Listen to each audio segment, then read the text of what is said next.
अब paper leak bill पर चर्चा के दौरान इडियट शब्द के इस्तेमाल के लिए जहां राहुल गांधी के खिलाफ विशेष अधिकार हनन का नोटिस दिया गया था, वहीं पर ही प्रियंका गांधी के एक बयान पर विवाद हो गया है।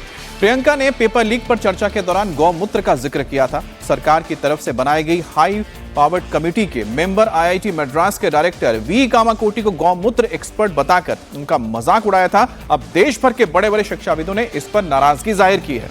215 मौजूदा और पूर्व वाइस चांसलर ने प्रियंका गांधी को लेटर लिखा है। इस लेटर में कहा गया है कि कंप्यूटर साइंस और एआई से लेकर कई एडवांस टेक्नोलॉजी में प्रोफेसर कामाकोटी ने बहुत काम किया है। दुनिया भर में उनके रिसर्च पेपर का लोहा माना जाता है। इसलिए प्रोफेसर कामाकोटी के बारे में कमेंट करते वक्त तथ्य और पद की गरिमा का ध्यान रखना चाहिए। प्रधानमंत्री जी ने श्री नंदन नीलकर्णी जी के नेतृत्व में एक हाई पावर टास्क फोर्स बनाई, मगर सभापति जी मैं समझ नहीं पाता हूं हाई पावर टास्क फोर्स के सदस्यों का, विद्वान सदस्यों का उल्लेख करते हुए ये गोमूत्र कहां से बीच में आ जाता है। यानी समझ में नहीं आता है, जिसका कोई रेलेवेंस नहीं उस टॉपिक से।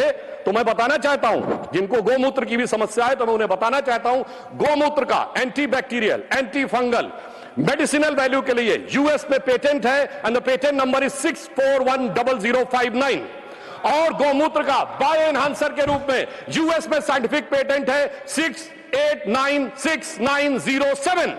मगर सर क्या करें, दिमाग में मैकाले मार्क्स का गोबर भरा हुआ है, तो उन्हें कहां से समझ में आएगा। सर अगर यह आत्मविश्वास होता जैसे प्रधानमंत्री जी ने all India institute of Ayurvedic science जो बनाया, ये 50 साल पहले बन गया होता, तो सभापति महोदय हमें हल्दी, नीम और तुलसी के पेटेंट के लिए लड़ाई नहीं करनी होती, हम आज लीडर बन के खड़े होते। मगर क्या बताएं, ये विज्ञान में पश्चिम के अंधभक्त हैं और उस अंधभक्ति की कीमत इस देश ने चुकाई, मगर प्रधानमंत्री जी ने आकर उसको एक नई राह दिखाई है।